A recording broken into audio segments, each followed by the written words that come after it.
আসসালামু আলাইকুম। ইঞ্জিনিয়ারিং পাঠশালা পক্ষ থেকে আমি মিজান ভাইয়া চলে আসলাম তোমাদের আজকে একটা ভিন্নধর্মী ভিডিও, যাদের বেসিক কনসেপ্ট অর্থাৎ জ্যামিতিতে প্রবলেম হয় তাদের জন্য।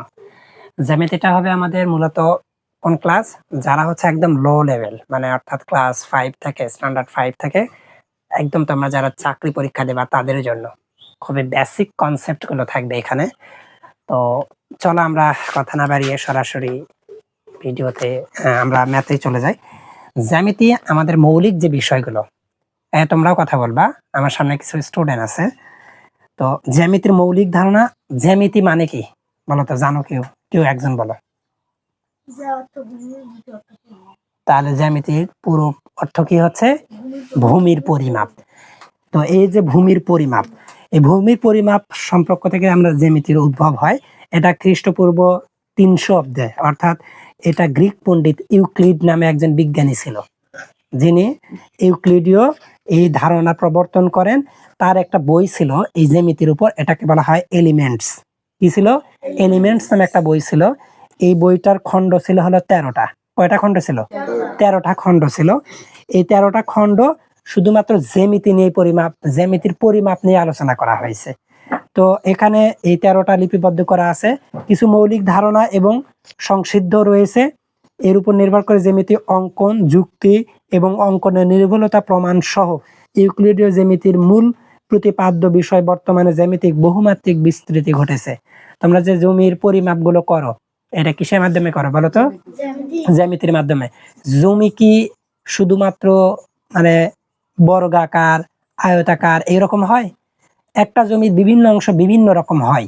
কখনো বর্গাকার, বর্গাকারের ভিতরে কখনো ট্যান বের হয়ে গেছে এদিক দিয়ে ওই দিক দিয়ে, অনেক রকম হয়। তো এটা বের করার উপায় হচ্ছে কি? জ্যামিতি। তো জ্যামিতির এটা হচ্ছে বেসিক কনসেপ্ট ছিল। জ্যামিতি তৈরি করেন কে বলতো? কোন বিজ্ঞানী? ইউক্লিডীয়। তার একটা বইয়ের নাম ছিল জ্যামিতি নিয়ে, এই বইটার নাম কি? এলিমেন্টস। এই এলিমেন্টস বইয়ের কয়টা খণ্ড ছিল? 13টি খণ্ড ছিল। তো জ্যামিতির পুরো অর্থ কি? জ্যামিতির পুরো অর্থ কি? ভূমির পরিমাপ। তো মেইনলি আমাদের জ্যামিতির এটাই মৌলিক ধারণা ছিল। এখন আমরা যাব হলো স্থান। কিছু অংশ রয়েছে, স্থান, তল, রেখা, বিন্দু। স্থান কাকে বলো বলো তো? হ্যাঁ, তাই না? হ্যাঁ, দেখো এইদিকে স্থান বলতে মূলত যেখানে যে বস্তুটা রাখা হবে সেটাই তার স্থান। যদি ইট রাখো একটা, তাহলে ওই ইট যে নিচের জায়গাটুকু দখল করে আছে ওটাই হলো তার স্থান। তুমি যে জায়গায় বসে আছো সেই জায়গাটাই কি? স্থান। আমি যেখানে দাঁড়িয়ে আছি ওই জায়গাটাই হচ্ছে স্থান। বোঝা গেছে? এটা হলো কনসেপ্ট। এরপরে বলা হয়েছে তল। এখন একটা ইটের 6টা অংশ আছে। কয়টা অংশ আছে? 6টা না 8টা? কয়টা বলো? 8টা রয়েছে। কয়টা রয়েছে? 8টা। এই 8টা, এই যে ইটটা কিরকম হয়? 3D হয় না? আচ্ছা, এইরকম হলো মনে করো।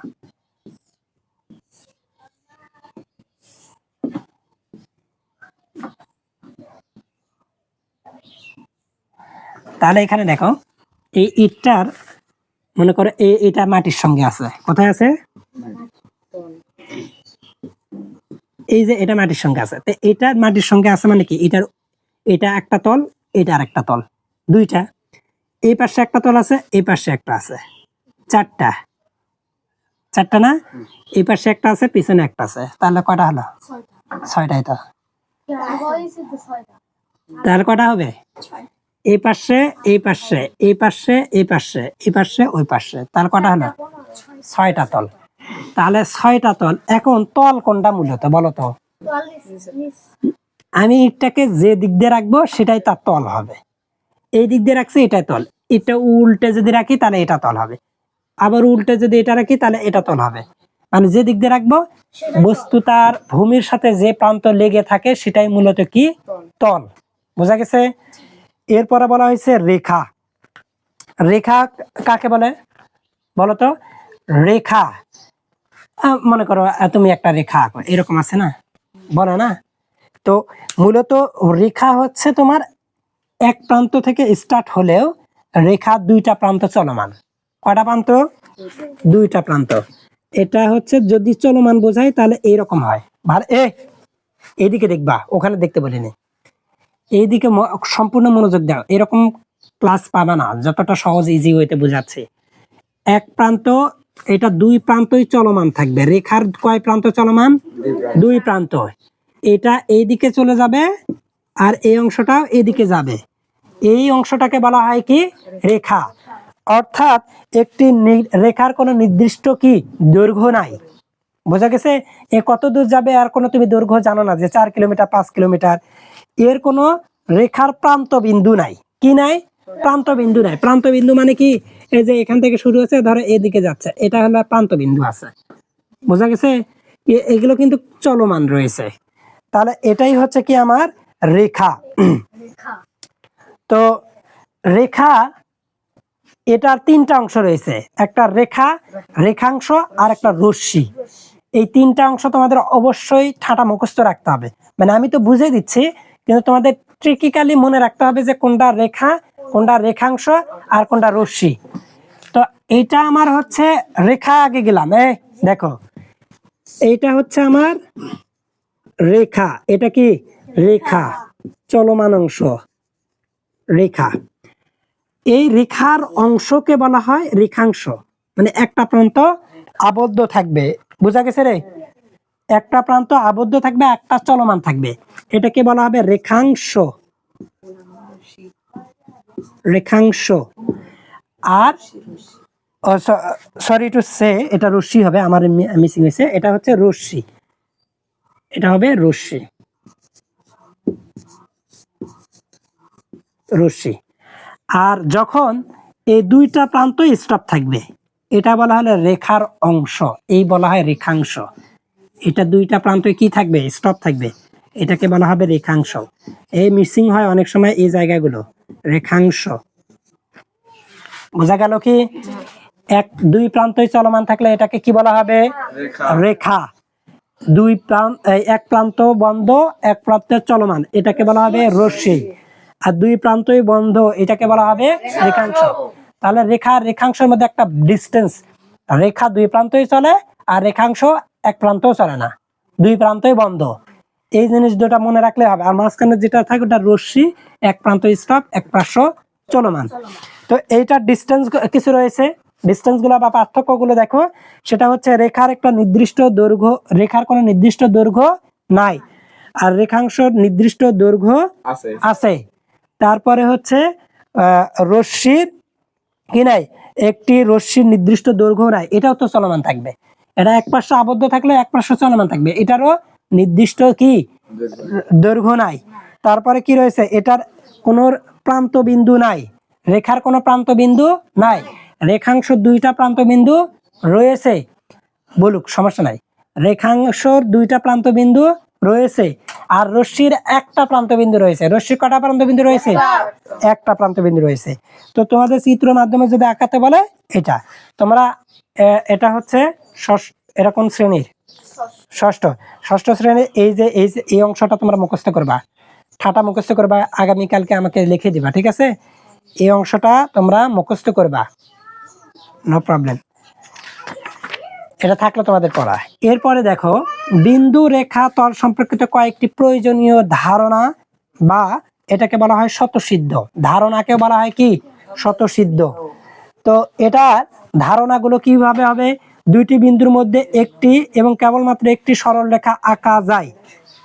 যেসব বিন্দু একই সরল রেখা অবস্থান করে তাদেরকে সমরেখা বিন্দু বলা হয়। এই সমরেখা বিন্দু কাকে বলা হয়?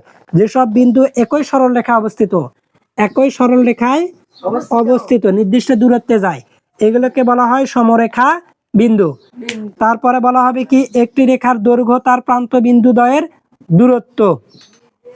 আচ্ছা, এগুলো থাক। তারপরে আমরা যাব কোণ। কোথায় যাব? কোণ যাব। তো কোণে যদি আমি যাই,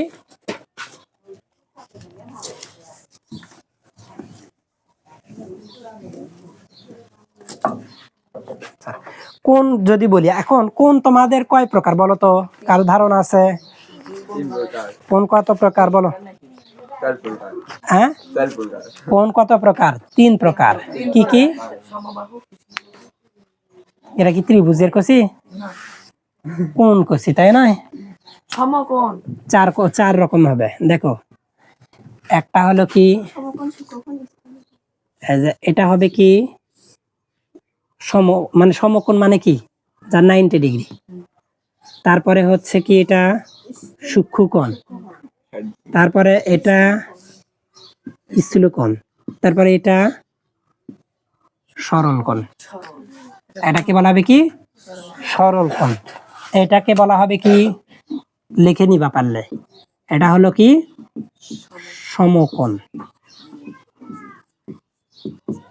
এটা কি বলা হবে কি সূক্ষ্মকোণ। এটাকে বলা হবে কি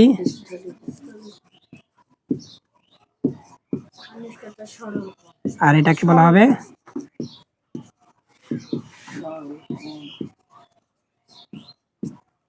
ঠিক আছে। এই কোণগুলো মনে রাখবে, অবশ্যই মাস্ট বি তোমরা মনে রাখবা, ভালো করে পড়বা যাতে করে তোমাদের মনে থাকে। বেসিক কনসেপ্ট এখন যদি তোমরা না পারো তাহলে পরে আর পারবে না। তো এখন এই কোণগুলো দ্বারা আমরা কাজ করব। তো এটা কোণ কত ডিগ্রি বলো তো? এই কোণটার মান হচ্ছে 90 ডিগ্রি, আর এই কোণটার মান হচ্ছে 0 ডিগ্রির চেয়ে বড় আর হচ্ছে 90 ডিগ্রির চেয়ে ছোট। বোঝা গেছে? এটাকে এইভাবে লিখতে হয়। আর এটা হচ্ছে কি 90 ডিগ্রির চেয়ে বড় আর 180 ডিগ্রির চেয়ে ছোট, এরকম করে লিখতে। আর সরল কোণ হচ্ছে 180 ডিগ্রি। বোঝা গেছে কি? মনে থাকবে? আচ্ছা, এইগুলা হচ্ছে আমাদের কোণ। তো কোণের ধারণা যদি যায় পারো তাহলে আমরা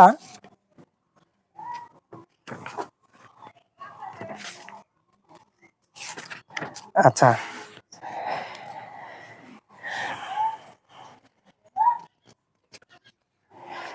সন্নিহিত কোণ নামে একটা কোণ আছে।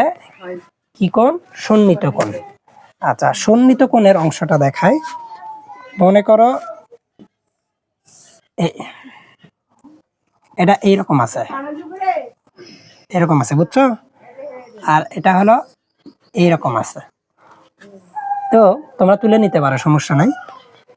এই অংশটা এরকম আছে, এটা এরকম। তো এটাকে তুমি ধরে নাও এ প্রান্ত, বি প্রান্ত, সি প্রান্ত, ডি প্রান্ত। এখন যদি কোনো তল তাহলে এই অংশটা আমি বললাম যে সন্নিহিত কোণ। হ্যাঁ, সন্নিহিত কোণের যে বিষয়টা সেটা হচ্ছে একটি সাধারণ বিন্দু থাকবে। দেখো, দুইটা কোণের একটা সাধারণ বিন্দু থাকবে এবং একটা সাধারণ বাহু থাকবে। এই সাধারণ বাহু বিপরীত পাশে দুটা কি তৈরি করবে? কোণ তৈরি করবে। এটা একটা কোণ তৈরি করছে, এটা একটা কোণ তৈরি করছে। এই যে সাধারণ বাহু আর একটা মাত্র প্রান্ত বিন্দু রয়েছে, এই যে এই সাধারণ বাহু দ্বারা দুইটা যখন কোণ তৈরি করে সেটাকে বলা হবে কি সন্নিহিত কোণ। সেটাকে বলা হবে কি সন্নিহিত কোণ। যদি কোনো তল দুটির কোণের একই শীর্ষবিন্দু হয়, শীর্ষবিন্দু কি যদি একটা হয়, শীর্ষবিন্দু যদি একটা হয় এবং কোণদ্বয় সাধারণ বাহুর বিপরীত পাশে অবস্থান করে, কোণদ্বয় সাধারণ বাহুর বিপরীত পাশে অবস্থান করে, এটার বিপরীত হচ্ছে এটা, এটার বিপরীত হচ্ছে এটা, পাশে অবস্থান করে, তবে ওই কোণদ্বয়কে বলা হয় কি সন্নিহিত কোণ। এরপরে আছে কি লম্ব। কাকে বলে বলো তো? একটা এটাকে আনুভূমিক অর্থাৎ 180 ডিগ্রি কোণের উপরে যদি একটি সরাসরি 90 ডিগ্রি অ্যাঙ্গেলে যদি কোনো লম্ব তৈরি হয়, মানে একটা 90 ডিগ্রি অ্যাঙ্গেলে, সেটাকে বলা হবে লম্ব। এটাকে কি বলা হবে? লম্ব। অর্থাৎ যদি একই রেখার উপর অবস্থিত দুটি সন্নিহিত কোণ পরস্পর সমান হয়, তবে এদের কোণ দুটির প্রত্যেকটি কি হবে? কি সমকোণ হবে। বোঝো ভালো করে। আচ্ছা, এরপরে বলা হয়েছে পূরক কোণ। পূরক কোণ কাকে বলে বলো তো? হ্যাঁ, পূরক কোণ হচ্ছে দুটি কোণের যোগফল যদি 90 ডিগ্রি হয়। এখানে দেখো, এটা 90 ডিগ্রি, এই 90 ডিগ্রি এটা মনে করো আছে, এটা হতে পারে 30, এটা হতে পারে 60, কোনো সমস্যা নাই। মেইনলি ফোকাস, আর দেখো মেইনলি ফোকাস কি, এই জিনিসগুলো পরে পাবে না। তো মেইনলি ফোকাস করবে কি যে দুইটা কোণ কম বেশি হোক সমস্যা নাই, কিন্তু দুইটা কোণের যোগফল কত হবে 90 ডিগ্রি বা সমকোণ হবে, তখন তাকে বলা হবে কি পূরক কোণ। মনে থাকবে পূরক কোণ। এরপরে বলা হবে সম্পূরক কোণ কাকে বলে। সম্পূরক কোণ কি, দুইটি কোণের যোগফল যখন 180 ডিগ্রি হবে তখন বলা হবে কি এটাকে সম্পূরক কোণ। এটা হচ্ছে আমার পূরক কোণ, পূরক কোণ। আর সম্পূরক কোণ কাকে বলে, সম্পূরক কোণ হচ্ছে এই যে এটা মনে করো এই বিন্দুতে, তো দুটি কোণের যোগফল, এটা একটা কোণ এটা একটা কোণ, তো এটা মনে করো আছে হলো 60 ডিগ্রি, এটা বাকি হচ্ছে 120 ডিগ্রি, তাহলে এই দুইটা কোণের যোগফলকে বলা হবে এদিকে দেখো, এটাকে বলা হবে সম্পূরক কোণ। বোঝা গেছে? পূরক কোণ আর সম্পূরক কোণ বুঝলা, ঠিক আছে? নিচে একটা নোট আছে, এই নোটটা পড়ে নিবা, মুখস্থ থাকবে এটা। দুটি কোণের যোগফল 90 ডিগ্রি হলে একটি অপরটির পূরক কোণ বলছি। দুটি কোণের মান যদি 180 ডিগ্রি হয় তাকে বলা হবে সম্পূরক কোণ। আর বলা হয়েছে দুটি পরস্পর সম্পূরক কোণকে সন্নিহিত কোণ হিসেবে আঁকলে একটি সরল কোণ তৈরি হয়। এই দুইটা কোণের যোগফল হলো একটা কি সরল কোণ। বিপ্রদীপ কোণ, জাস্ট এটা করে আমরা আজকে ক্লাসটা শেষ করব। বিপ্রদীপ কোণ কোনটা, দেখো জাস্ট এইরকম করলাম, ঠিক আছে?